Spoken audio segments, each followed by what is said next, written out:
자, 그러면 오늘 18강 수업을 하겠습니다. 왼쪽에 있는 얼굴은 남성 같아요, 여성 같아요? 네. 그럼 오른쪽에 있는 얼굴은 남성 같죠? 예, 그렇기 때문에 우리가 일루전인데 정답은 같은 사람인데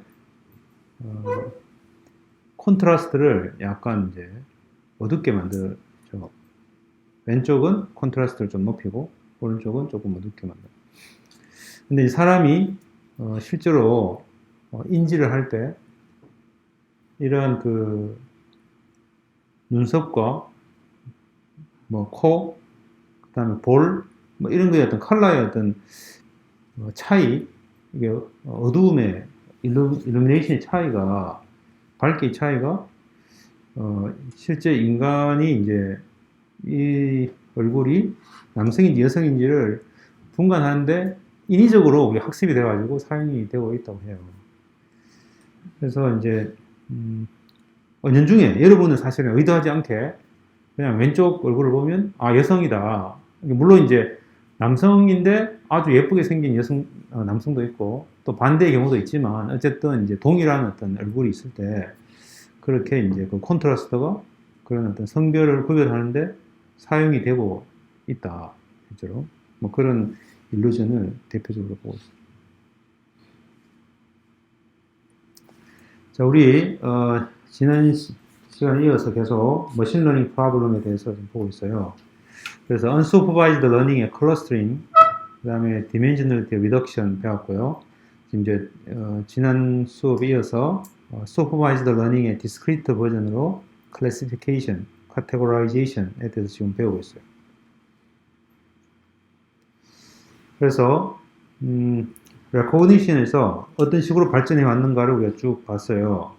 이게 geometric era에서 appearance based 모델이 있고 sliding window approach, 그리고 이제 local feature 뽑는 거, 그 다음에 part와 shape 모델이 있고, 오늘 이제 주로 할 내용이 이제 bag of feature에 대한 내용을 하고, 그 다음에 이제 현재는 이런 로컬 혹은 글로벌 메소드를 컴바인 되어 있고 또 컨텍스트도 활용하고 사실은 거의 대부분 이제 딥러닝으로 많이 이제 넘어가 있는 그런 상황인데 지금 우리가 백업 피처에 대한 개념을 배우고 나면 이게 이제 어떤 식으로 딥러닝에서 이런 피처들을 활용하는가에 대해서도 조금 인사이트가 생기지 않을까 그런 생각이 듭니다.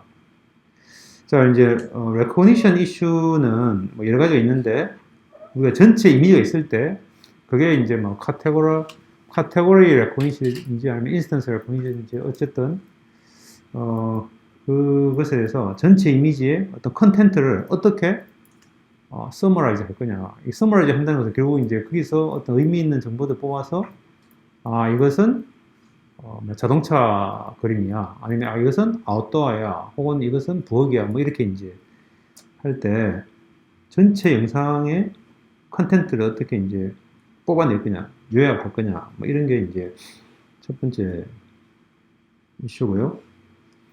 두 번째는 이제 전체적으로 이 두 영상은 비슷하다. 결국 이제 비슷하다 혹은 차이가 많이 난다. 이런 것들이 결국은 이제 클러스터링에도 활용이 되고 할 텐데, 그래서 overall similarity를 어떻게 이제 측정할 것인가 뭐 이런 거 있고요. 그 다음에 이제 여기서 사용되는 이제 vocabulary라고 하는 것이 있는데, 그래서 개념적으로 이따가 상세히 볼 텐데, 그래서 그 vocabulary가 얼마나 커야 되는가. 우리 결국은 이 말이 뭔가 하면 여러분한테 이제 이게 뭐지 하면 이제 이건 연필이야. 이건 볼펜이야. 근데 내가 사실은 그것을 단어로 표현할 수 없는 무언가를 보고 이것은 무엇이다라고 이렇게 할 수 없잖아요. 그러니까 결국은 그게 어떻게 보면은 여기서 말하는 그 의미의 그런 vocabulary라고 이야기할 수도 있고, 혹은 우리가 지금 이제 사용하는 그 영상에서 인식에 필요한 어떤 그 vocabulary가 있어요. 그래서 그 vocabulary가 도대체 얼마나 커야 되는가, 뭐 둘 다 해당될 수 있는 이야기죠. 그 다음에 이제 여기서 그 vocabulary라고 하는 것이 여기서는 이제 quantization이라고 하는 개념이 나오는 것은 이런 거죠. 내가 이제 어떤 학생의 어떤 실력이 있는데, 이 학생은 아주 잘한다, 보통이다, 뭐 아니면 못한다, 아주 못한다. 이게 5단계로 나눈다고 하면, 그러면 그때 이제 보통이다라고 하는 범위가 어디까지인가? 그것처럼 우리가 단어로 치면은 이게 이제 그 단어가 명확하게 바로 유니크하게 딱 결정이 되지만 영상에서는 이것이 우리가 꼭 우리 사람의 어떤 학생의 실력처럼 모호한 그런 부분도 있어요. 그래서 그것들을 뭔가 범위를 정해가지고 어떤 값을 대표값으로 정해주는 그걸 우리가 퀀타이제이션이라고 그러죠. 그 퀀타이제이션이라고 하는 것이 어떤 영향을 미치는가. 그래서 우리가 아까 앞에서 similarity라고 하는 이야기가 있었는데 비슷하다. 그럼 비슷하다라고 하는 거 어디까지를 우리는 동일한 것으로 인정해 줄 것인가. 결국 그게 이제 퀀타이제이션이 되겠어요. 조금 더 자세하게 이제 뒤에 나가면 나오니까. 그 다음에는 이제 내가 이게 레코니션에서 결과를 얻었다 했을 때 이 결과가 얼마나 잘하고 있는가라고 하는 것을 어떻게 측정할 것인가. 그런 게 또 이제 있고. 그 다음에는 이제, 여기에 어떤 공간적인, 어떤, verification, spatial verification 이라고 하는 것을 어떻게 넣을 것인가. 그러니까 우리가 이제 구글에서 홈페이지를 검색한다고 했을 때, 그 홈페이지 다큐멘트에 그냥 키워드를 가지고 검색을 할 텐데, 그때 이제 예를 들어서 이제 quantization, efficiency 예를 들어서 그 두 가지 단어를 가지고 검색을 하면 quantization이 저쪽에 있고 efficiency라고 하는 게 저 뒤에 있으면 어쨌든 찾겠죠. 그런데 그걸 묶어가지고 quantization, efficiency라고 해서 따옴표를 붙이면 그 두 개가 붙어 있어야지만 검색할 수 있잖아요. 그것처럼 또 관계, 그럼 반대로 efficient quantization 이렇게 해서 검색을 했을 때 하고 또 다르겠죠. 그게 이제 홈페이지에서 단어로 치면은 그 쿼리 단어가, 워드가 순서에 대한 것으로 나타나지만 영상에서는 어떤 특정 피처가 항상 그 위에 있고 그 밑에 어떤 특정 위치로 또 다른 피처가 있다 했을 때 그 피처의 관계가 공간적으로 어떤 관계가 있는가라고 하는지 중요할 수가 있겠어요. 그런 이슈들을 우리가 다루겠어요. 그래서 오늘은 이 레코니션 이슈에 있는 그런 각 항목들에 대해서 쭉 설명을 하고 마치겠습니다. 첫 번째는 전체 영상에서 어떤 컨텐츠라고 하는 것을 어떻게 summarize 할 것인가. 그래서 나온 개념이 바로 이 bag of feature예요. 그러니까 오브젝트가 있으면 그 오브젝트 혹은 홈페이지가 있으면 홈페이지에는 키워드들로 이런 키워드, 이런 키워드, 이런 키워드들의 조합으로 들어있다. 그리고 그것을 순서를 보지 않고 무관하게 하기 위해서 이런 어떤 백 속에 그냥 단어들을 그냥 쭉 넣어가지고 있는 것처럼 표현하는 거죠. 그것처럼 이제 영상에서는 이 오브젝트, 여기서 이제 사람인데 이 사람 모습이 있으면 이 사람의 부분을 이 워드라고 해가지고 여기다가 쭉 집어넣는 거죠. 이게 우리가 bag of feature 모델이에요. 보통 우리가 이제 bag of word라고 하는 모델이 있는데 BOW 이걸 조금 달리해서 bag of feature 모델이라고 하는 것을 이제 사용하게 됐다.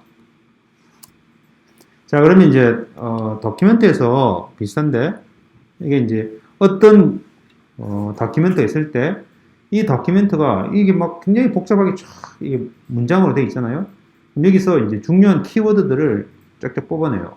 예를 들어서 all, the, to, 이런 단어들은 너무나 흔히 나오는 그 문장에서 그 다큐멘트를 특징 지을 수 있는 그런 게 아니니까 그런 것들 빼고 좀 의미적인 어떤 키워드들만 쭉 뽑아가지고 이렇게 여기서 이제 sensory, brain, visual, perception, retinal, cerebral cortex, eye, cell, optical nerve, image, 뭐 이런 식으로 이제 이런 것들로 이제 구성이 되어 있다 하고 이쪽은 뭐 China, trade, 뭐 surplus, 뭐 이렇게 이제 하면 이런 어떤 다큐멘트에서 이런 키워드들만 쭉 뽑아보면 이거는 오른쪽은 뭔가 이제 중국하고의 무역하는 데 있어서 뭐 수출하고 수입하고 미국 나오고 뭐 이제 은행 뭐 이런 단어들이 쭉 나오고 이쪽에서는 주로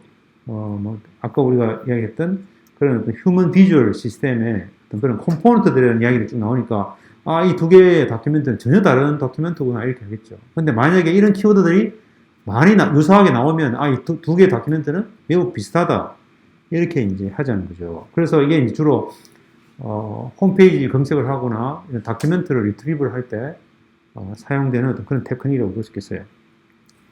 그래서 back of words 모델이라고 하는 것이 있겠다. 그래서 먼저 순서가 없는 다큐멘트 레프레젠테이션이다. 그래서 딕셔너리에서 어떤 워드들이 얼마나 많이 나오는가, 그래서 특정 단어가 얼마나 나오는지를 가지고 그 다큐멘트를 표현하는 어떤 기법으로 back of words라고 하는 모델이다.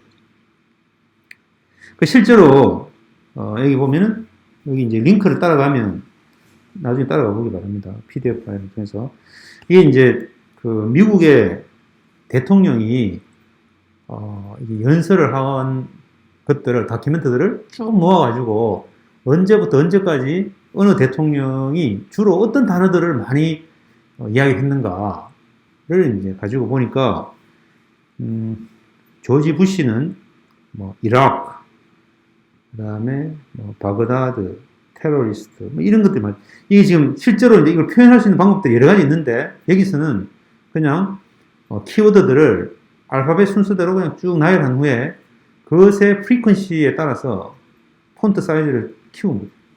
이제 그렇게 표현되어 있는 방법이에요. 그 다음에 존 F 케네디는 이때가 아마 이제 큐바에 소련이 이제 미사일을 쏜 그때 연설인데 그래서 소비에트, 누클리어, 큐바, 뭐 이코노미, 미술 뭐 이런 것들이 주로 있죠. 그리고 이제 루즈벨트 대통령이 41년에 전쟁을 선언하면서 뭐 Japanese War, Freedom, 뭐 Germany, German, 뭐 Pacific, 뭐 이런 내용. 그러니까 이런 단어들이 많이 나오는 것들을 보고 이 다큐멘트는 그 당시에 어떤 트렌드였다는 걸 금방 인지할 수 있듯이 그 다큐멘트의 특성을 우리는 이런 워드들의 프리퀀시를 가지고 우리는 이제 표현할 수 있다. 이게 이런 형태의 어떤 것들을 우리가 요즘도 많이 활용을 하고 있어요. 그래서 뭐 어떤 특정 신문 기사 혹은 기사 혹은 뭐 여기에서 주로 어떤 워드들이 많이 이렇게 노출되는가. 자, 그래서 이제 그런 개념을 영상에서 이제 활용을 한다. 그게 이제 첫 번째고요. 두 번째는 이제 텍스처 레코니션이라고 하는 것들도 한때 많이 했던 일이에요.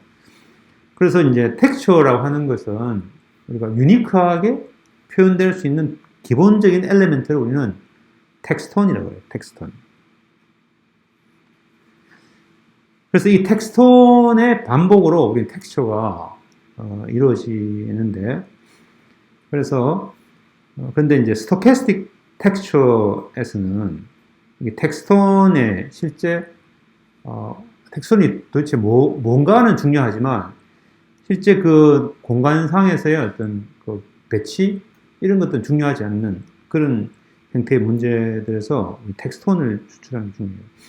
그래서 예를 들면 왼쪽에 있는 이런 형태의 텍스처 같은 경우에는 밑에 있는 이런 세 개의 텍스톤으로 주로 이루어져 있어요. 그게 이제 정확하게 우리가 이것을 보통은 이제 첫 번째 있는 이 텍스톤으로 배치되어 있다 이렇게 할 수도 있지만 그것만으로는 이 배치가 그리드 형태로 됐다고 할 수도 있기 때문에 뭐 이런 텍스처, 뭐 이런 텍스처 이런 것들을 이제 한 세 가지 정도를 텍스톤을 정의를 하면 이 전체 텍스처를 우리가 디파인 할 수 있는 거죠. 두 번째도 뭐 이렇고 세 번째 이렇게 했죠. 그래서 이런 것들을 가지고 실제로 어떤 텍스처가 들어왔을 때 우리가 지금 다루려고 하는 텍스트는 여기 밑에 9개가 있어요. 9개. 그러면 그걸 가지고 첫 번째 있는 텍스처는 각 해당되는 텍스트 딕셔너리에서 물론 이건 이제 우리는 9개를 예를 들었지만 우리가 지금 다루려고 하는 모든 텍스처 DB들을 쫙 모아가지고 거기서 가능한 텍스턴들을 다 뽑아가지고 그걸 우리 딕셔너리 만들 수 있겠죠. 그럼 그 딕셔너리에서 이런 히스토그램을 만들 수 있는 거예요. 각 해당되는 이 인풋 텍스처에서 해당되는 텍스턴이 얼마나 많이 있는가. 그리고 히스토그램을 만들면 세 개의 이 텍스처가 완전히 구별이 가능하다. 이 히스토그램을 가지고. 그래서 텍스처 레코니션에서 쓰는 이런 이제 텍스턴 딕셔너리에서 히스토그램으로 표현을 해서 영상 텍스처를 표현한다. 이 개념을 우리는 백오브 피처에서도 사용해보자. 이게 이제 기본적인 개념입니다. 자, 그래서 백오브 피처 모델은 이 이미지가 있으면 여기에 그냥 막 아무렇게나 픽셀의 위치에서 피처들을 막 뽑아요. 근데 물론 이제 피처를 뽑는다는 것이 그럼 어떤 피처를 뽑을 것이냐. 우리가 지난번에 우리 배웠던 시프트가 될 수도 있고 아니면 그냥 패치 이미지 자체일 수도 있고 우리는 그것은 별로 중요하지 않아요. 어쨌든 피처를 뽑아서 이렇게 쭉 모으는 거죠. 근데 여기서는 아까 얘기한 대로 실제 그 위치, 그 피처의 위치 정보는 중요하지 않고 그냥 그거를 그냥 백에다가 다 모았죠. 그래서 어쨌든 이 왼쪽에 있는 영상은 오른쪽에 있는 이런 피처들의 집합으로 이제 구성이 되어 있다.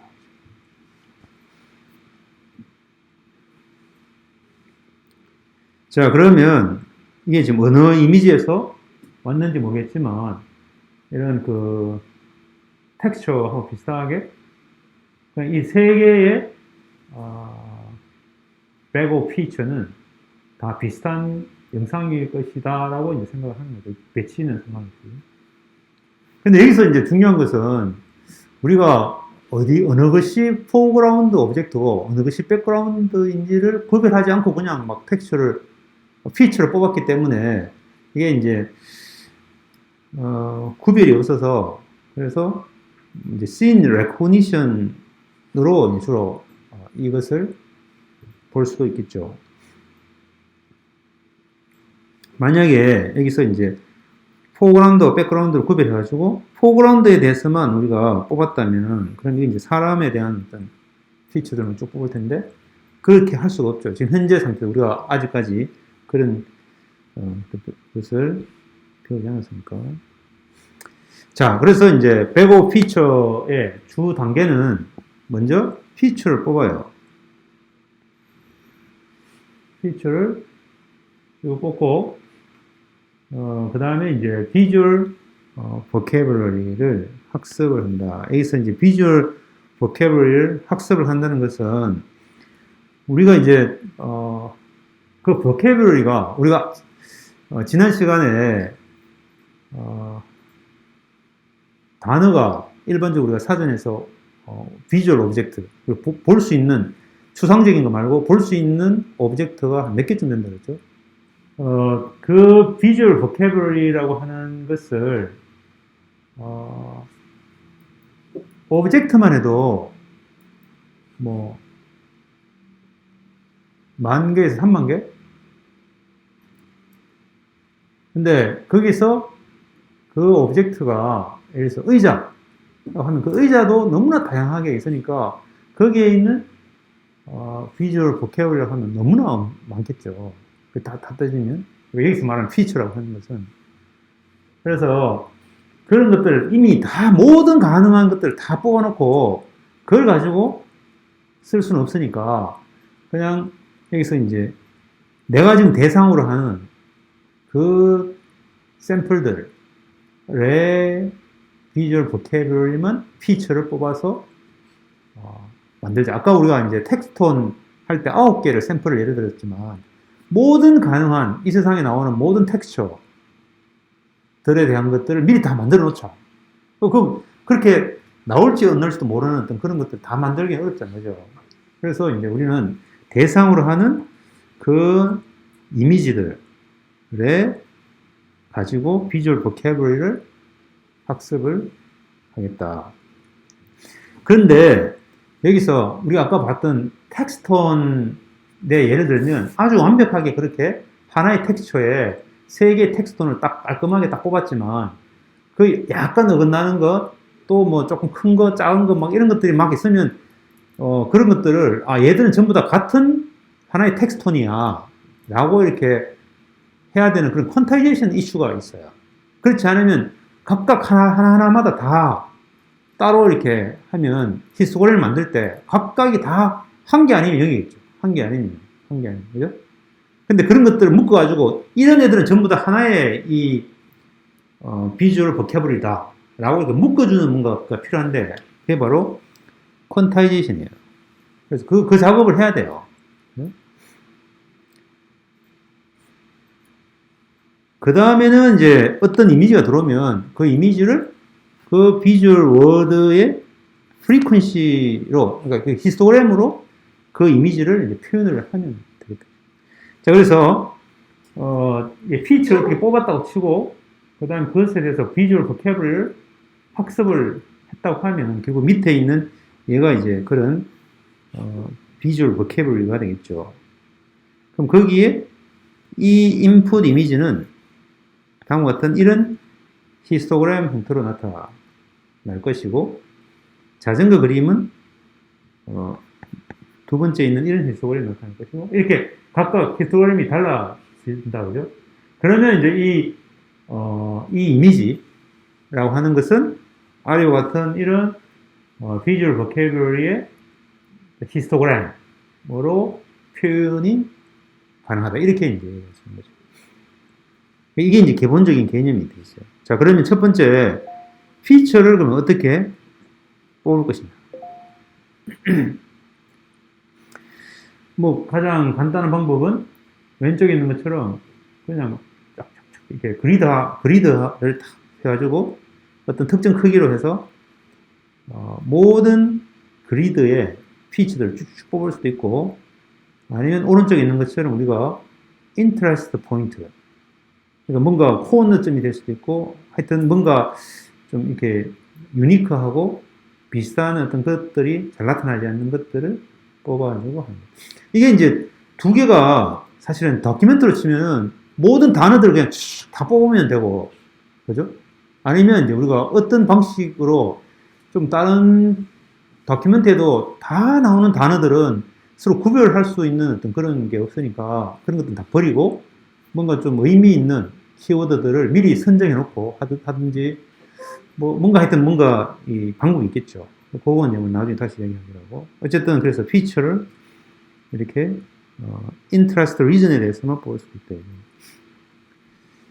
그 다음에 이제 샘플링 스트래티지 해서 그래서 interest 포인트에서 그냥 하나씩 쭉쭉쭉 뽑을 수도 있고 아니면 이제 유니폼하게 덴스하게 뭐 그렇게 쭉쭉 뽑을 수도 있고 샘플링 스트래티지가 혹은 이제 랜덤하게 이건 뭐 중요하다는 뭐 이런 것들을 모르니까 그냥 랜덤하게 막 뽑는 거죠. 그렇죠? 아니면 이제 뭐 인터레스트 오퍼레이트에서 해당되는 것을 우리가 뭐 다양한 피처들을 우리가 뽑을 수도 있겠습니다. 뭐 여러 가지 방법들이 있겠어요. 어쨌든 근데 피처를 뽑는 거는 동일한 방식으로 뽑으면 되니까. 그래서 어떤 특정한 텍스처드 오브젝트를 찾기 위해서는 주로 인터레스트 포인트에서 스파르스한 샘플링을 하는 것이 그래야지 이제 피처 의미 있는 피처를 뽑는 거죠. 다큐멘트에서 중요한 키워드들을 뽑듯이 그렇게 하면 좋겠다. 그 다음에는 이제 그 많은 어떤 영상을 커버할 수 있도록 하기 위해서 여러 개의 어떤 그런 뭐 어떤 코너점도 뽑고 아니면 또 뭐 뾰족한 점들 뭐 이제 그 영상에서 뾰족하다는 것은 우리가 이거 이미지를 인텐시티의 어떤 3차원 높이로 생각했을 때 뾰족한 거, 아니면 속 들어간 거, 뭐 이런 이제 쉐입들 보는 거죠. 그 다음에 이제 오브젝트 카테고라이제이션의 관점에서 봤을 때는 덴스한 샘플링이 훨씬 더 좋은 결과를 보니까 최대한 샘플들을 많이 뽑는 것이 좋겠어요. 왜냐하면 중요한 피처인데도 우리가 스파스하게 뽑는다고 해가지고 놓칠 수가 있으니까.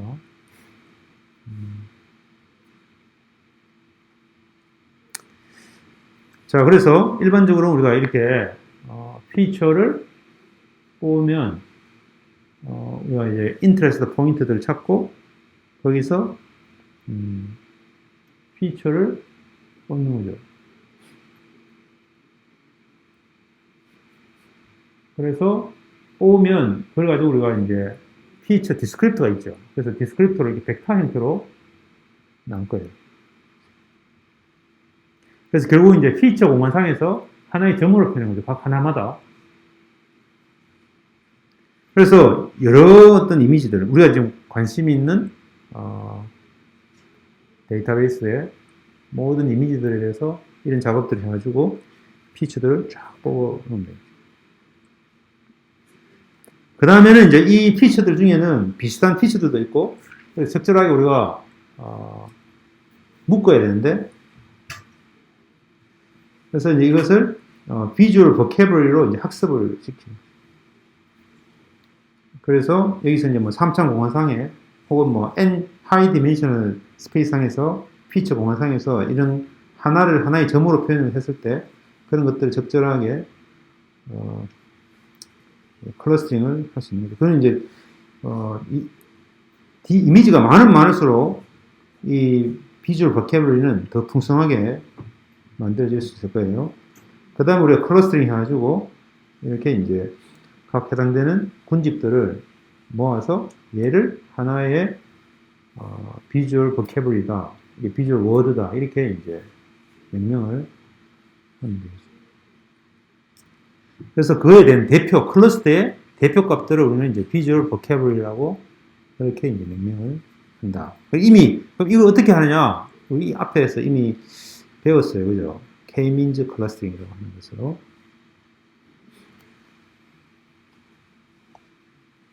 그래서 어떤 포인트 XI가 있고, 그 다음에 그것에 가장 가까운 클러스터 센터 MK가 있으면 이 두 개의 유클리든 디스턴스의 제곱 스퀘어한 것에 그 특정 클러스터에 있는 포인트 모든 i들에 대해서 대표값 MK와의 차이를 쭉 구하고 그것에 대해서 모든 클러스터에 대해서 다 이렇게 해서 이것을 최소화시키는 그런 어떤 것을 찾는 거죠. 그게 우리가 K-means 클러스터링이라고 하죠.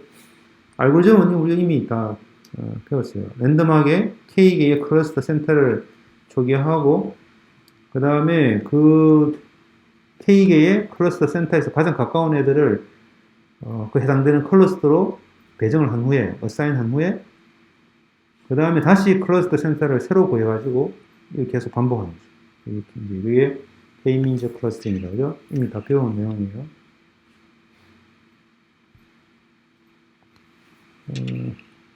그리고 이제 그러면 이제 클러스터링과 벡터 퀀타이제이션에서 보면 그래서 우리가 비주얼 버캐블러리 혹은 이걸 이제 다른 말로 이제 코드북이라고 하는데 그 비주얼 버캐블러리를 합쳐가지고 전체 하나의 코드북이라고 하는데 그 코드북을 학습하는 가장 기본적인 방법이 이제 클러스터링. 그래서 클러스터링이 항상 쓰여요. 그래서 우리가 클러스터링은 unsupervised learning process죠. 그 다음에 각각의 클러스터 센터는 하나의 코드 벡터를 만들어주죠. 그래서 이제 대표 값을 항상 만들어주고 그걸 코드 벡터라고 해요.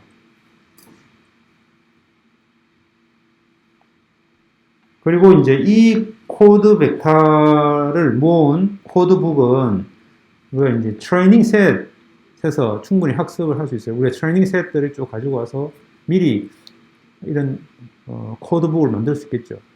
그러니까 테스트 이미지하고 상관없이. 그래서 이걸 가지고 K-means 클러스터링 해가지고 만들어 놓고, 그 다음에 이제 새로운 이미지가 들어와도 상관없겠어요. 자, 그런데 여기서 트레이닝 셋이, 예를 들어서 아까 우리가 예를 든 것처럼, 이 사람도 얼굴도 있고, 또 자전거도 있고, 막 이렇게 해서 막 그걸 가지고 열심히 코드북을 만드는데, 바이올린 악기에 대한 피처는 한 번도 쓴 적이 없으면, 그런데 갑자기 바이올린이 딱 들어오면 우리가 그것을 인식하기 어렵겠죠. 그래서 최대한 충분한 데이터, 트레이닝 셋들이 제공이 돼야지 이 코드북이 아주 좋은 코드북이 되겠어요. 자, 그래서 이 코드북이 결국 이제 피처들을 퀀타이제이션 하는데 사용이 되고 있죠. 그죠? 그래서 클러스터링 해가지고 그 그룹핑 해놨으니까. 그래서 이게 이제 벡터 퀀타이저라고 하는 것은 바로 이제 피처 벡터를 뽑고 그 다음에 이제 그 피처 벡터가 그 코드북과 혹은 코드 버캐블러리와 가까이에 있는 어떤 그런 것이 있으면 걔들은 전부 다 그걸로 대체시켜가지고 우리가 이제 히스토그램을 만들 수가 있을 거예요. 그래서 이 코드북이 그리고 이제 비주얼 버캐블러리다. 그래서 실제로 이제 워드 카운터 같은 경우에도 보면 우리가 이제 워드들을 쭉 뽑아서 특히 이제 그 어원으로 이렇게 바꿔가지고 만약에 이제 뭐 우리가, 우리는, 우리의 뭐 이렇게 이런 것들 전부 다 우리라고 하는 것으로 다 매핑을 시켜가지고 처리를 하듯이 그런 이제 그 텍스트에서는 그런 식으로 이제 이 어디까지가 의미 있는 거고 나머지는 이제 변형, 베리에이션인가를 이렇게 우리가 이제 해석하는 것처럼 이걸 이제 자동화하는 거죠. 여기서는, 영상에서는 그 피처들을 이런 퀀타이제이션을 통해서.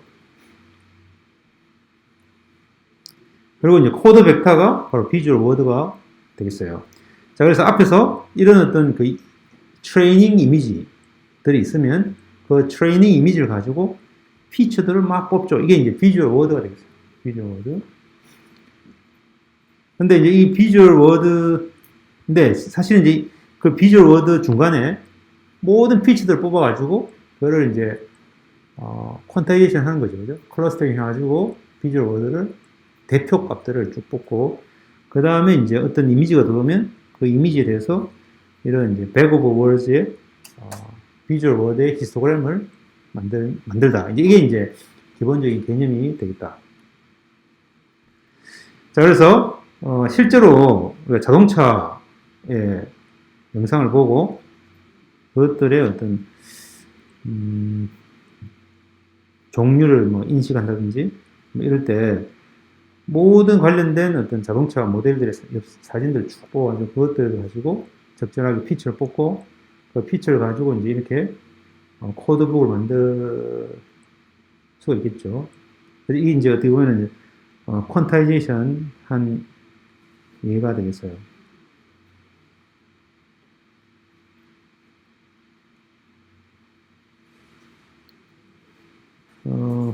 그리고 이렇게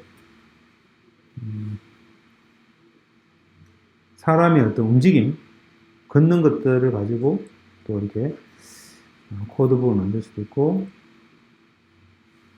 그래서 이제 실제로 그 어떤 사람을 디텍터하고 그 사람의 움직임을 그때그때마다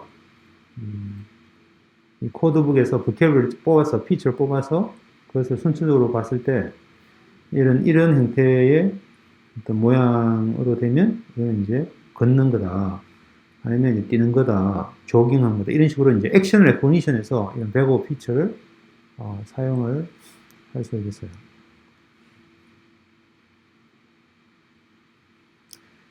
그래서 이제 우리 영상에서 갑자기 막 이제 뭔가 폭행을 한다든지 뭔가 다른 형태의 뭔가 액션을 취하는 것들에 대해서 인식하는 그런 시스템들이 주로 이런 백오브 피처들을 사용해서 액션 레코니션을 할 수 있겠어요. 그래서 이제 비주얼 월드 혹은 백오브 월드라고 하는 그것은 이게 이제 지오메트리에 플렉스블하다. 이게 어차피 이제 뭐 위치 정보는 버리고 그냥 피처들만 그냥 쭉 모아서 한다. 그 다음에 디포메이션 어느 정도 있어도 상관이 없을 거예요. 그 다음에 뷰 포인트가 변해도 상관이 없겠죠. 그래서 이 비주얼 워드가 이런 장점들이 있어요. 그 다음에 이제 이미지 컨텐트가 있으면 이미지 컨텐트에 아주 컴팩트한 서머리를 우리가 만들어내죠. 결국 이제 그 비주얼 워드의 히스토그램 형태로 표현이 되니까 빠르게 우리가 표현을 할 수 있어요. 효과적으로. 그 다음에는 이제 이 비주얼 워드가, 딕셔너리가 딱 고정되어 있기 때문에 항상 모든 이미지에 대해서는 픽스된 디멘션의 벡터 레프레젠테이션으로 표현이 가능하다. 이게 이제 또 좋은 장점 중에 하나겠어요. 그래야지 이제 우리가 두 이미지를 비교할 때도 이 벡터, 그러니까 결국에 히스토그램을 우리가 하나의 벡터라고 생각을 하면, 결국 그 벡터 두 개에 얼마나 차이가 있는가, 이렇게 할 수 있으니까, 서로 비교하기가 좋죠. 그 다음에 이제 실제로 프랙티컬하게 아주 좋은 결과를 얻었어요. 그래서 한때 이 bag of words가 굉장히 많이 사용을 했다.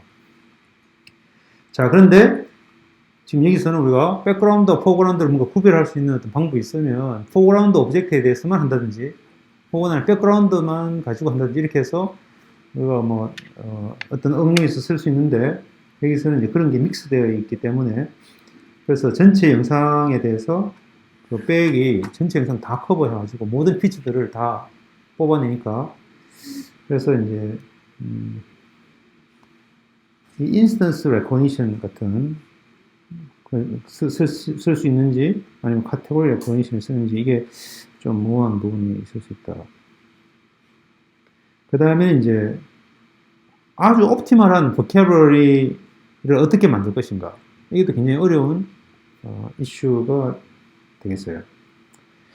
그 다음에 이제 기본 모델은 지오메트리를 전혀 무시하고 있기 때문에 그래서 나중에 뒤에 이제 나올 텐데 어떤 지오메트리에 대한 정보들을 좀 더 이렇게 사용을 해야지 좀 더 나은 결과를 얻을 수 있는 그런 부분들이 있을 수 있어요. 바로 그 다음 문제가 있는데 예를 들면 이제 중앙에 있는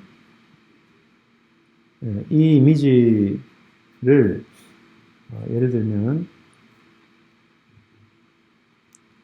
또 굉장히 내려야 됩니다. 자, 그래서 이걸 이제 히스토그램을 만들면 이제 결국은 이제 각 픽셀의 컬러를 가지고 히스토그램을 만들면 이렇게 될 텐데 중앙에 있는 히스토그램처럼. 근데 얘를 막 랜덤하게 셔플링 해가지고 픽셀을 이렇게 바꿔요, 이렇게. 이게 도대체 무슨 이미지인지 잘 모를 정도로 막 섞여 있죠. 아니면 아주 이렇게 친절하게 오른쪽처럼 어두운 것부터 밝은 것까지 이렇게 쫙 소팅해가지고 이것도 마찬가지. 그러니까 여기 있는 세 개의 영상이 전부 다 히스토그램으로 표현하면 중간에 있는 것과 같은 그런 동일한 컬러 히스토그램으로 만들어져요. 그래서 기본적으로 이게 극단적인 예지만 어떤 피처의 위치 정보를 제거하고 그냥 히스토그램만 만들면 이런 식으로 완전히 극단적인 의미 없는 그런 어떤 이미지도 동일하게 표현이 되기 때문에 그래서 이게 어떻게 이걸 우리가 bag of words를 좀 확장시킬 수 있을까 해서 나온 아이디어가 결국 해당되는 피처가 도대체 영상에 어느 위치에 있었는가라고 하는 정보가 필요하겠다. 그래서 우리가 사실은 앞에서 우리가 히스토그램 중에 호그, 히스토그램 오브 오리엔티드 그레디언트처럼 거기서도 보면은 위치 정보들을 어느 정도 써요. 그 대표적인 예가 있는 거죠.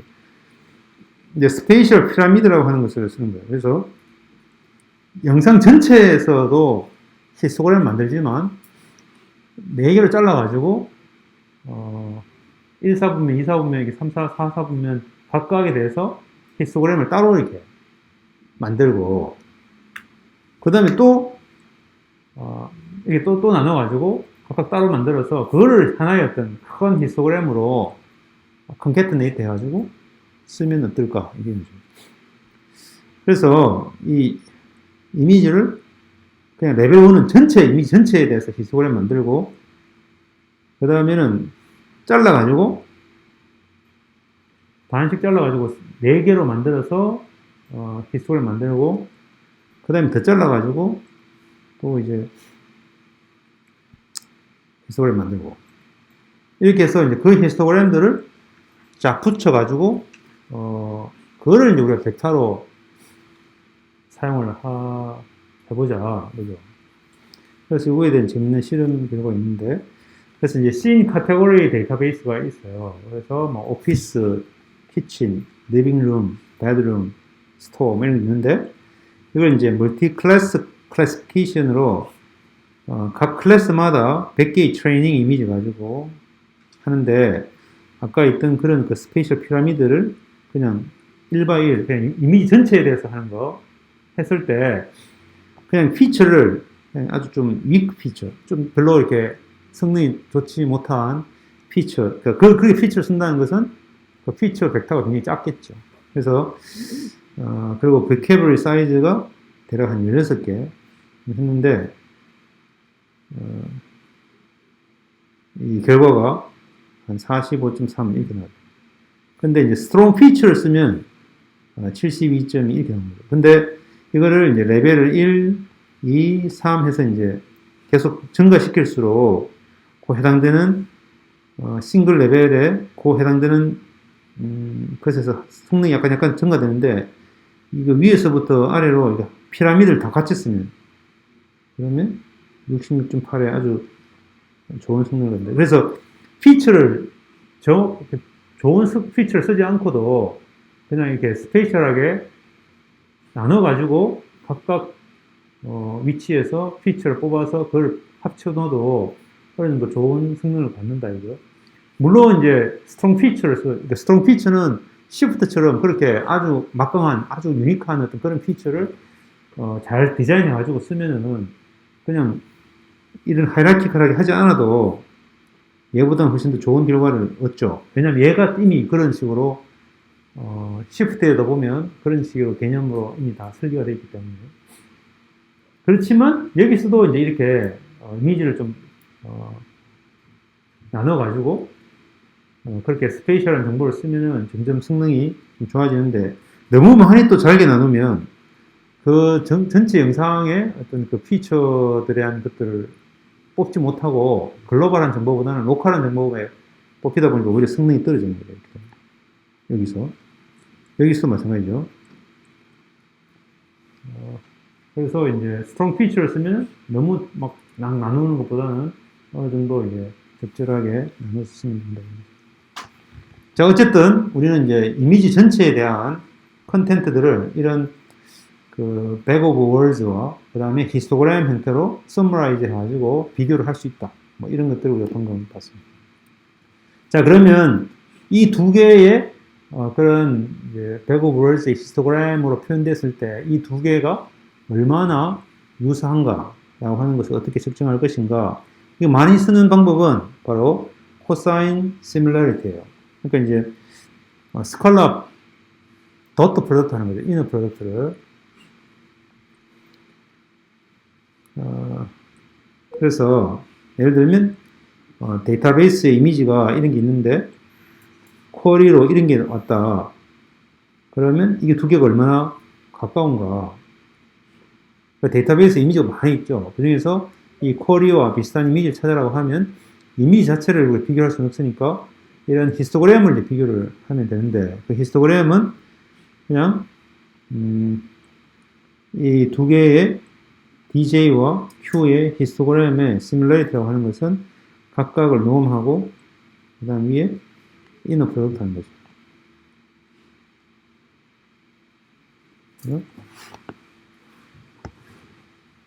이거 처음 보는 학생은 나중에 벡터에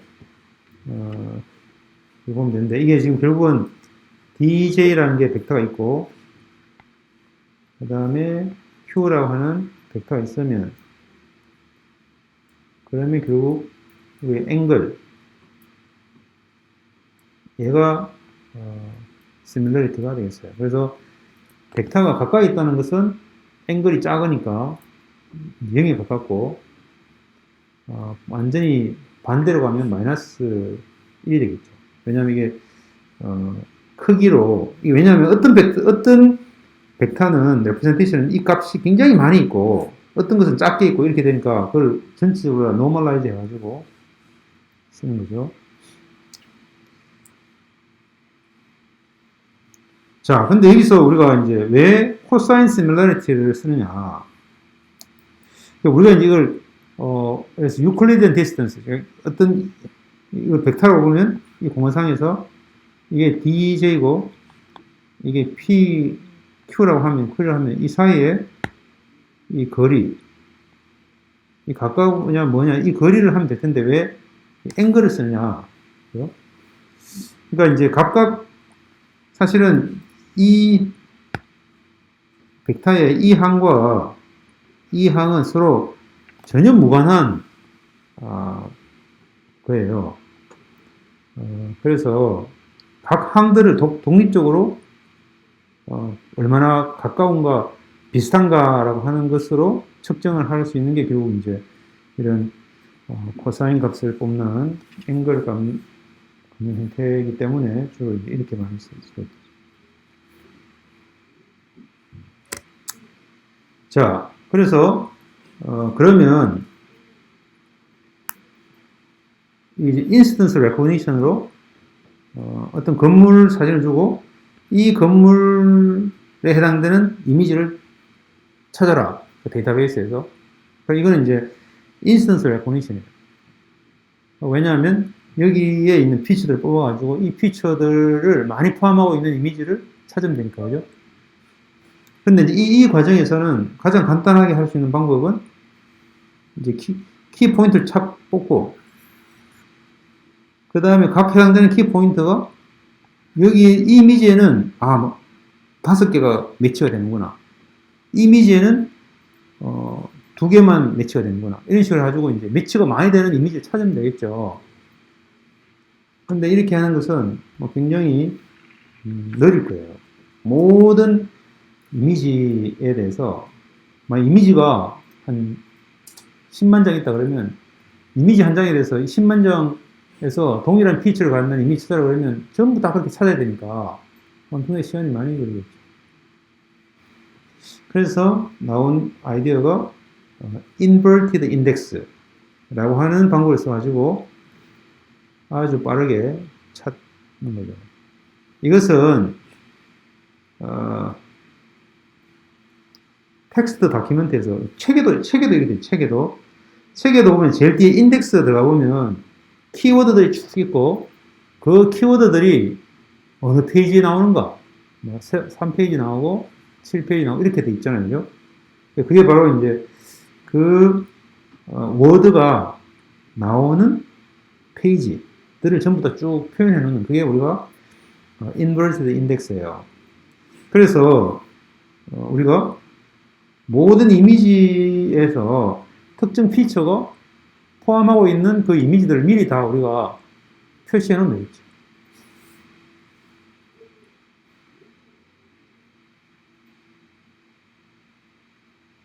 자, 그래서 이런 거예요. 데이터베이스가 있어요. 왼쪽에. 데이터베이스에서 우리가 미리 피처를 다 뽑죠. 이미지 1번, 이미지 2번, 이미지 3번 피처를 다 뽑아가지고 그 다음에 그 피처가 워드죠. 비주얼 워드죠. 그럼 그 비주얼 워드에 대해서 1번 비주얼 워드는 여기 있으니까 3번 이미지에 나온다. 그 다음에 7번 피처 비주얼 워드는 여기 좀 잘못됐네. 1번에도 나오고 2번에도 나온다. 물론 이게 이제 비주얼 워드가 여기도 여러 개 동시에 나올 수 있죠. 어쨌든. 그렇지만 어쨌든 그 해당되는 나오는 이미지들을 좀 나오는 거죠. 이게 이제 앞에서 우리가 책에 있는 inverted index처럼 단어들이 있고 그 단어들이 나오는 페이지를 이렇게 표현한 거하고 동일한 메커니즘이 되어 있어요. 자, 그렇게 해놓고 이게 inverted index 테이블이 있으면 새로운 쿼리 이미지를 보니까 이게 7번 피처가 나왔다. 그러면 7번 피처가 나오는 것은 1번과 2번 이미지고, 그래서 우리가 캔디데이트 이미지는 이 이미지가 1번 이미지일 수도 있고 2번 이미지일 수도 있다. 이렇게 이제 되겠죠. 그 다음에 또 다른 피처를 보니까 이게 뭐 예를 들어서 91번 이미지다. 피처다. 그러면 91번 이미지는 2번 이미지에서 나오더라. 그럼 또 이제 이런 식으로 해가지고 이제 결국은 가장 많은 동일한 피처를 가지고 있는 이미지를 DB에서 빠르게 찾을 수가 있을 거예요.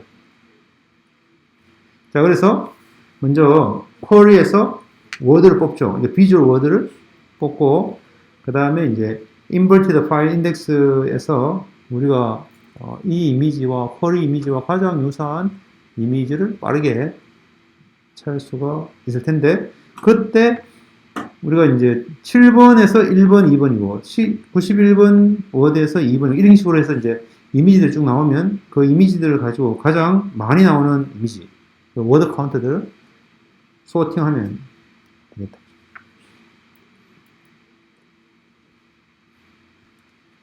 자, 그래서 이제 그러면 어떻게 inverted index를 구성할 것인가 해서 가장 중요한 것은 sparsity.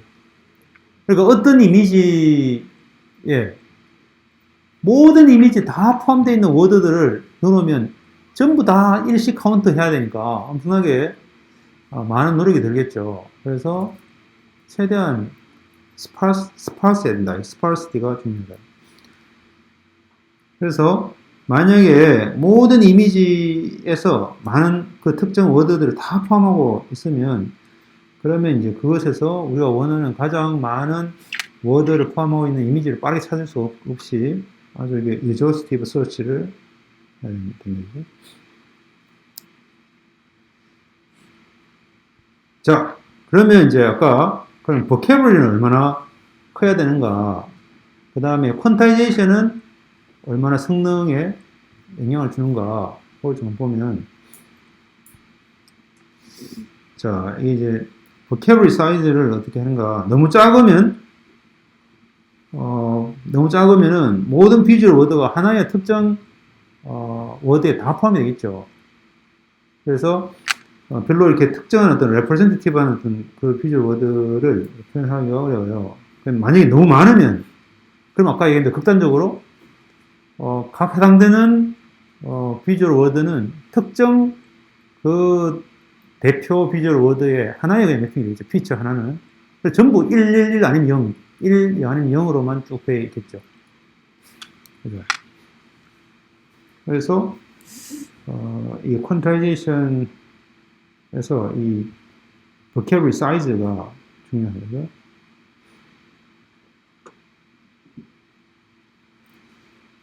자, 그래서 이런 것들을 해소시킬 수 있으면서 아주 계산적으로 효과적인 그런 걸로 이제 vocabulary tree라고 하는 개념이 이제 나와 있습니다.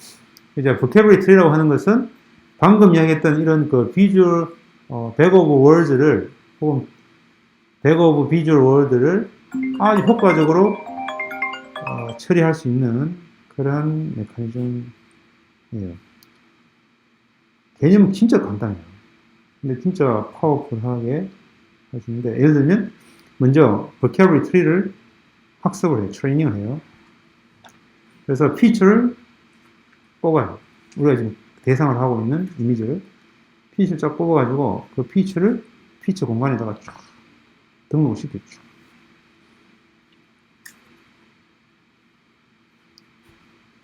자, 그 다음에 또 새로운 이미지에 들어오면 또 그것도 등록을 하고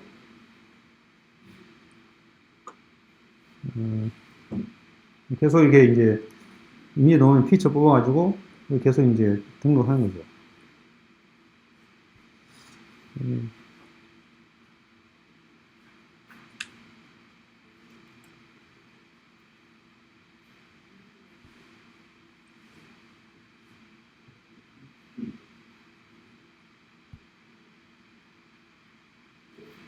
이때는 이제 우리가 트레이닝 이미지를 얼마나 많이 쓰는가가 중요해요. 그죠?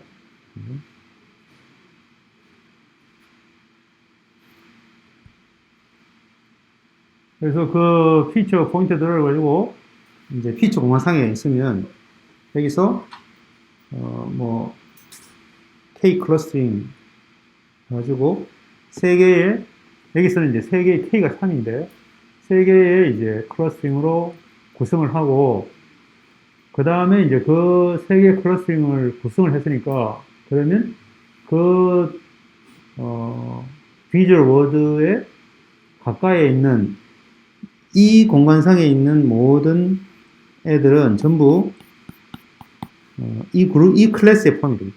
클래스에. 그러면 그 해당되는 클래스마다 파티션 달리 해가지고 여기에서 다시 또 클러스팅을 하는 거죠. 각각 따로.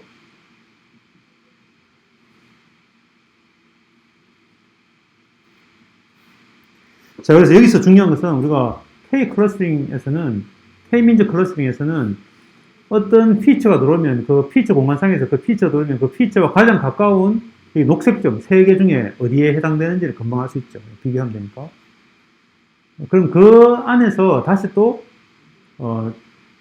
세 개 중에 어디에 해당되는가는 또 찾을 수 있죠. 이렇게 해서 이제 우리가 트리의 탑다운으로 이렇게 검색하면서 우리가 특정 셀들을 찾을 수 있을 거예요. 그래서 방금 만든 것들을 어디까지 밑으로 내려가는지는 이제 뭐 다른 이슈고, 그렇게 해서 만들었다 그러면 예를 가지고 이렇게 트리 형태로 표현할 수 있는 거죠. 그 해당되는 레프레젠테티브한 걸 가지고.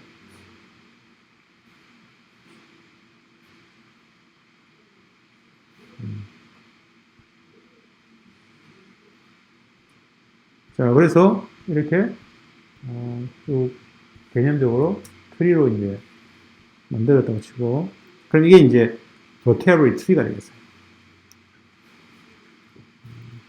여기까지 쉽게 되겠죠. 그러면 이제 우리가 각각의 리프에서 inverted index를 우리가 가지고, 아까 우리가 봤던 것처럼 이게 이제 피처인데, 각 해당된 피처인데, 그 해당된 피처는 이 피처를 포함하고 있는 이미지는 뭐야? 이제 결국 아까 얘기한 대로 어떤 워드들은, 어느 단어들은, 키워드들은 3번 페이지, 5번 페이지에 있어. 이런 것처럼 이렇게 하는 거죠. 그래서 하려면 이제 내가 지금 검색을 하려고 하는 검색 대상 이미지 있으면 그 검색 대상 이미지에 대해서는 각각 해당되는 피처를 뽑고 그 피처가 이 트리를 따라가면서 어디에 있다. 이렇게 해서 이제 예를 들면 이 피처는 이 이미지 있어. 이렇게 등록해 놓는 거죠. 또 다른 이미지가 들어오면 또 해당되는 이미지에서 또 피처를 뽑아가지고 이런 작업들을 쭉 해서 이제 이렇게 inverted index tree를 이렇게 리프 노드에다가 쭉 표현을 해 놓으면 돼요.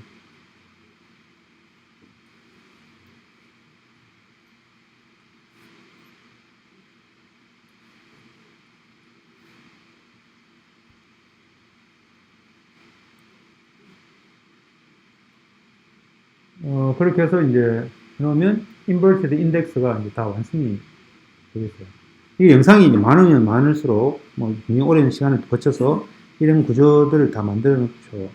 그 다음에 이제 쿼리 이미지가 딱 들어오면 그 쿼리 이미지에서도 피처를 뽑아가지고 동일하게 각 해당되는 피처가 지금 이 이미지에서도 하나 나오고 이 이미지에서도 하나 나왔다 이렇게 이제 하는 거죠.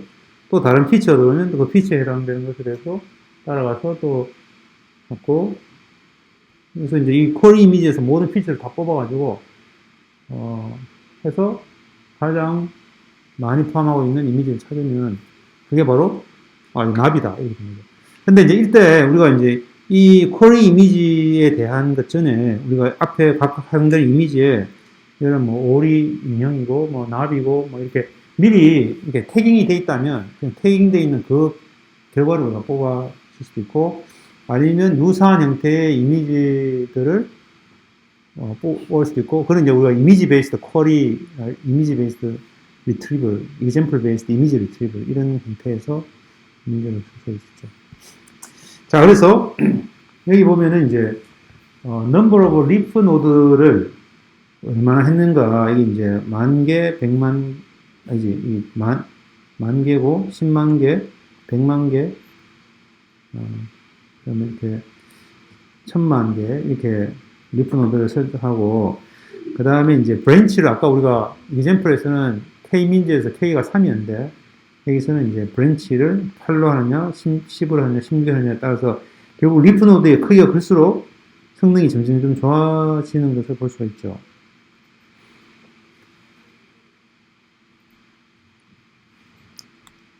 자, 그리고 브랜치를 아까 우리가 뭐 3개 했는데 여기서는 이제 4개 할 때, 10개 할 때, 100개 할 때, 1000개 할 때. 결국 이제 이 말이 뭔가 하면 처음에 우리가 4개를 했다면 굉장히 복잡한 어떤 그런 하이 디멘션의 피처 공간을 4등분 해가지고 나누잖아요. 그러면 여기서 나눠가지고 하면 이게 원래 이렇게 4개가 공간이 나눠졌다고 하면 실제로는 여기 있는 애 혹은 여기 있는 애들은 이 바운더리 있는 애들은 사실은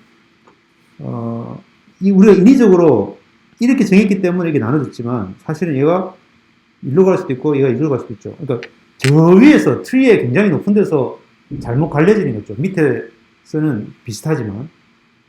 그래서 이거를 브랜치를 작게 하면 작게 할수록 처음 위에서부터 잘못 깔아가지고 다르게 이렇게 인식이 될 수가 있기 때문에 그래서 조금 성능이 떨어지는 것들이죠. 근데 이제 브랜치를 키우면 성능은 더 좋아지는데 대신에 이제 우리가 트리를 한번 따라갈 때마다 그 해당되는 브랜치 개수만큼은 어쨌든 비교를 해야 되니까 만약 1000개의 또 트리를 만들면 1000개하고 비교를 해야 되니까 성능이 많이 떨어지겠죠. 늦어지고. 자, 그래서 이게 이제 뭐 여러 가지 테스트를 했는데 사실 성능이 굉장히 좋아요. 트리가. 그래서 이게 2006년에 이 컴퓨터를 써서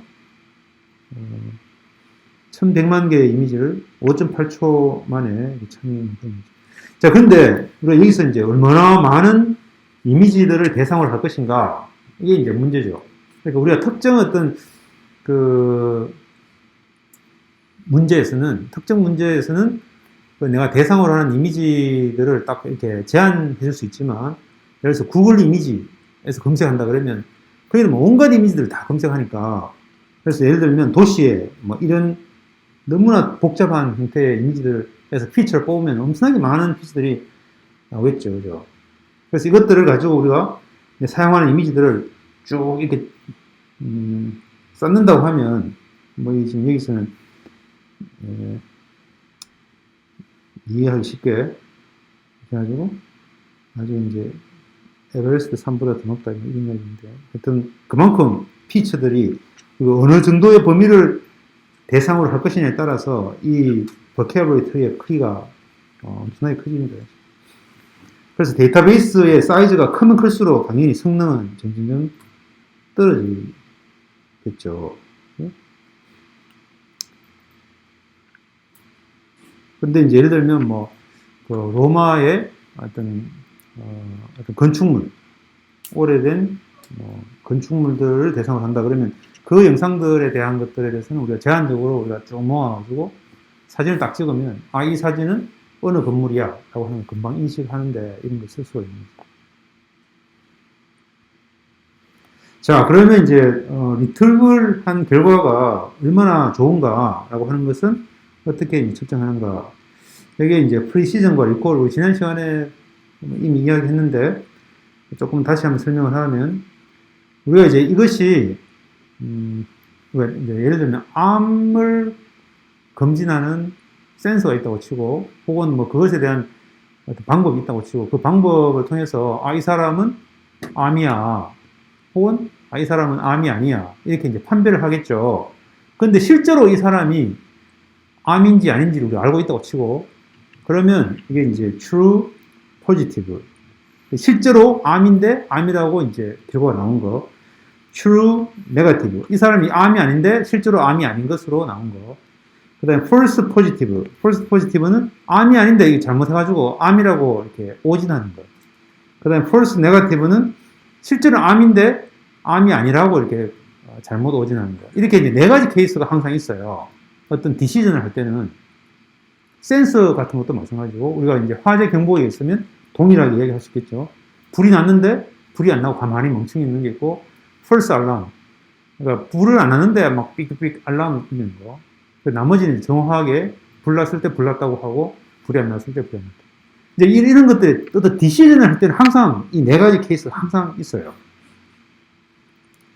그러면 이렇게 프리시전과 리콜이라고 하는 것으로 우리가 이 성능을 이야기할 수 있는데 프리시전은 true positive와 false positive. 이제 true positive와 false positive는 이게 이제 둘 다 positive죠. 이 말은 내가 암이야 라고 어떤 그 검진하는 어떤 기기가 요즘 우리가 이제 코로나 검진하는 기계가 있다 그러면 그래서 검진해가지고 암이다라고 이렇게 판별했는데 그 중에서 실제로 암인 게 몇 %냐 이게 바로 precision이에요.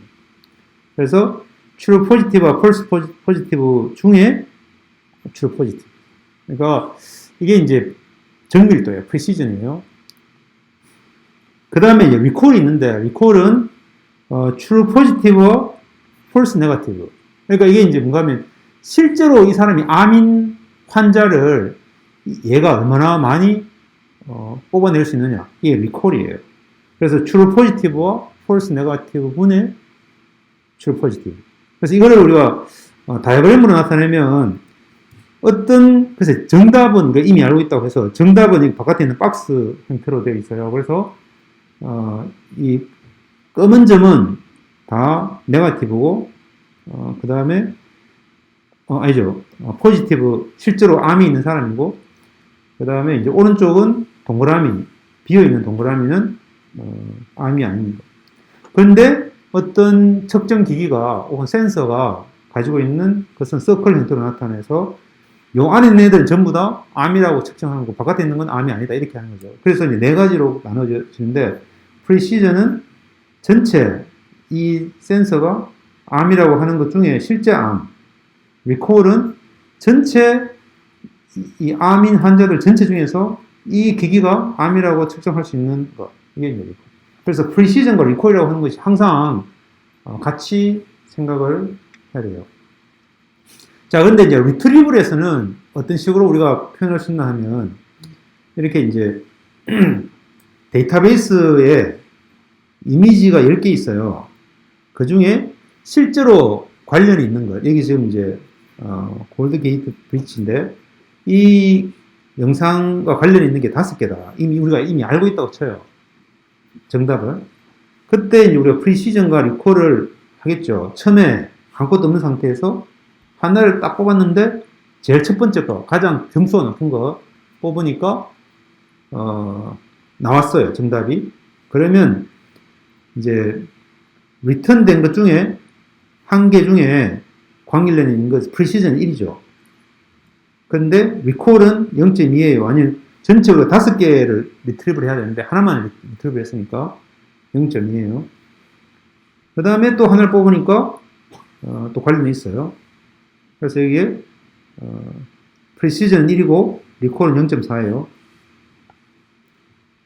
그런 식으로 해서 이제 계속 하나씩 순서대로 이제 관련이 있다고 한 이 시스템에 관련이 있다고 하는 것들을 쭉쭉 뽑아가지고 쭉 보면 바로 이런 형태의 그래프가 나옵니다. 그래서 우리가 이제 레코니션에서는 이런 형태의 리콜과 프리시전의 그래프를 가지고 이것이 얼마나 성능이 좋은가 해서 이제 측정을 하게 되고, 그래서 이제 여기 있는 이 면적이 에어리어가 클수록 성능이 좋은 거다 이렇게 해요. 왜냐하면 항상 우리가 정답이라고 하는 게, 그러니까 이 있는 프리시즌과 리콜이라고 하는 하나의 값으로만 표현하기에는 이 시스템이 그 정확 성능을 이야기하기 어려운 그런 경우가 있기 때문에. 자, 그 다음에 이제 텍스트 리트리블에서 또 가져오는 개념들이 있는데, 여기 보면은 이제 TF, IDF 웨이팅이라고 하는 것이 있어요. Term Frequency, Inverse Document Frequency가 있는데, 자, 그래서, TI라고 하는 것이 있는데, 어떤 특정 워드가 얼마나 TF, IDF가 크냐라고 하는 것은, 바로 이렇게, 그 다큐멘트 D에서 워드가 전체 몇 개 중에, 그 중에 I라고 하는 그 워드가 도대체 몇 개 있는가. 그런데, 그냥 그렇게만 지금 했죠. 그러니까 지금 전체 다큐멘트 D에서 있는 전체 워드 개수 중에서 이 I번째 워드가 몇 번 나오는가라고 하는 것으로 지금까지 했는데, 그렇게만 하면 되지 않고 이 뒤에 있는 로그 ni분의 n이라고 하는 것을 곱해야 된다, 그죠?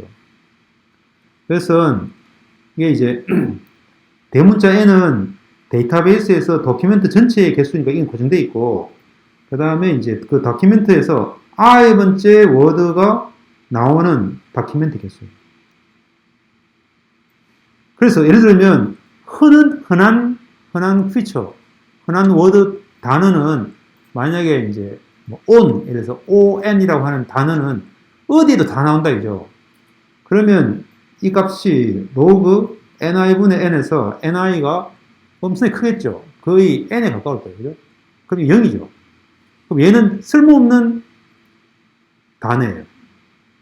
그래서 실제로 ND 중에 on이라고 하는 이 단어가 많이 나오지만 NID가 거의 다 나올 수도 있지만 대신에 뒤에 있는 로그 ni분의 n이 작아지기 때문에 그래서 ti로 이렇게 바꿔주는 그러한 것들이 중요한, 이게 이제 텍스트 리트리블에서는 아주 표준적으로 쓰는 웨이팅인데 이런 것들을 우리가 쓸 수도 있겠다, 그죠?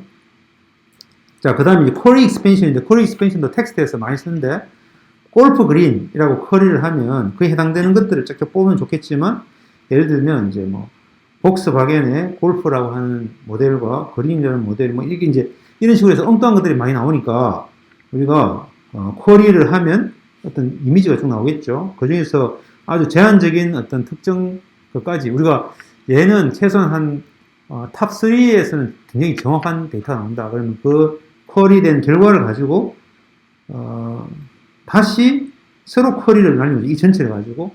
그래서 더 이렇게 쿼리의 결과를 더 정밀하게 만드는 뭐 그런 것들이 우리가 쿼리 익스펜션이에요. 자, 마지막으로 이제 우리가 스페이셜 베리피케이션이 나오는데, 스페이셜 베리피케이션이 어떻게 하는가는 다음에 우리가 자세하게 나오겠지만 아주 러프하게만 보면 여기에 이제 이러한 어떤 피처에 있는 그 피처가 어떤 영상에서 스페이셜 정보들이 있겠죠. 분포가. 그러면 우리가 보면 얘보다는 얘가 훨씬 더 가까워요. 왜냐하면 이 AE라고 하는 것이 있고 왼쪽에 F라고 하는 애가 있으니까 비슷한데 얘는 이게 분산돼 있잖아요. 그래서 똑같은 백 오브 월드의 프리퀀시를 똑같이 가지고 있더라도 사실은 위에 있는 것처럼 이렇게 어떤 관계들을 좀 사용을 하면 더 정확한 매치를 찾을 수 있겠다라고 하는 그런 개념이 되겠어요. 그래서 실제 오브젝트들은 항상 컨시스턴한 지오메트리를 유지하고 있어요.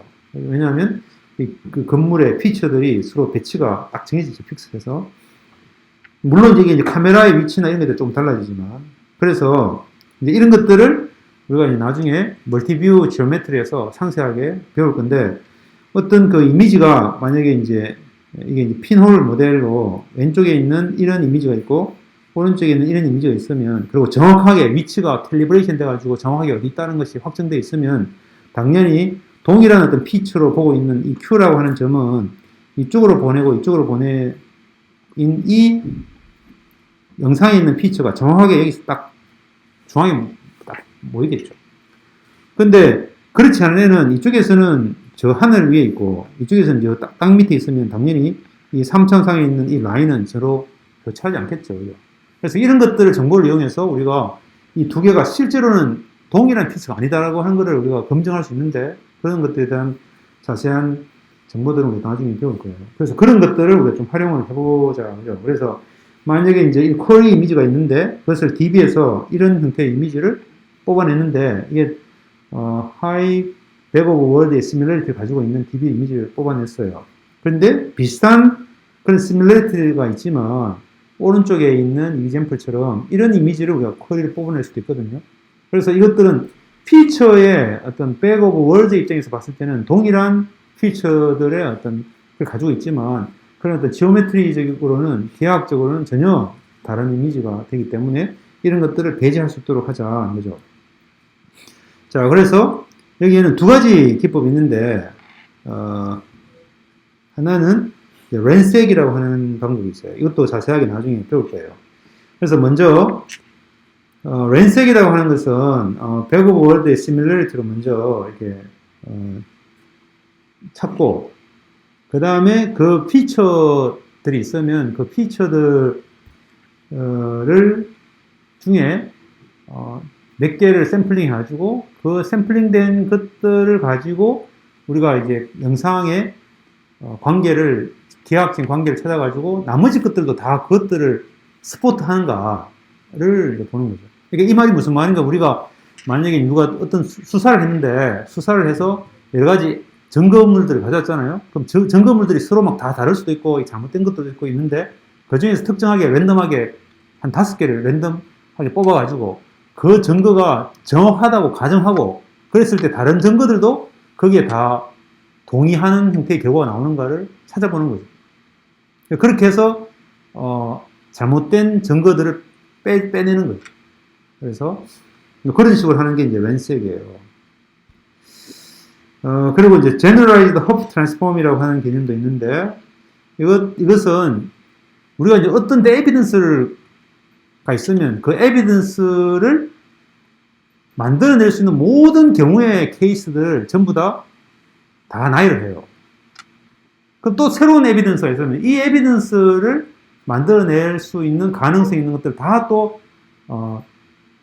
나열을 하는 거죠. 그럼 이때 각각에 대해서 새롭게 가능한 나열되는 모든 파라미터들을 전부 다 이제 보팅을 1로 딱 해놓고 나머지 이것에 대해서 또 1로 해가지고 해보면 결국은 특정 에비던스, 모든 에비던스에 대해서 다 스포트 해주는, 보팅해서 해주는 그 파라미터가 가장 피크인 파라미터 찾는 거예요. 그게 우리가 이제 일반적인 Generalized Hopf Transform이라고 하는 건데, 이런 개념들은 컴퓨터 사이언스에서 만들어낸 아주 좋은 알고리즘이에요. 특히 그래서 이제 이런 컴퓨터 비전에서 많이 사용이 돼요. 내가 이제 디테일한 내용을 이야기하지 않고 아주 이렇게 러프하게만 설명을 했는데 나중에 여러분 이거 자세하게 배우고 나서 다시 되돌아와서 이 동영상에 내가 설명하는 것들을 다시 들었을 때 그 이야기가 이 이야기구나 라고 하는 걸 이해할 수 있는데 지금 아마 이야기는 조금 어려울 수 있어요. 네. 자, 그래서 이런 이제 렌색 베리피케이션 하면 쉽게 이런 것들은 이렇게 아니다 라고 이렇게 리젝트 시킬 수가 있겠다. 그죠? 자, 그래서 이제 한두 페이지 남았는데 그래서 이제 recognition에서 이런 alignment나 어떤 geometric verification을 사용을 하면 장점이 이런 막 복잡한 형태에서도 reliable한 피치들을 효과적으로 찾을 수가 있고요. 그 다음에 이제 아주 스페시픽한 인스턴스. 왜냐하면 우리가 이제 카테고리라기보다는 어떤 특정한 건물, 특정한 어떤 객체, 인스턴스에 대한 것들은 정확하게 그 배치를 그대로 유지해야 될 거니까 그런 것들 찾는 데는 효과적이 되겠다.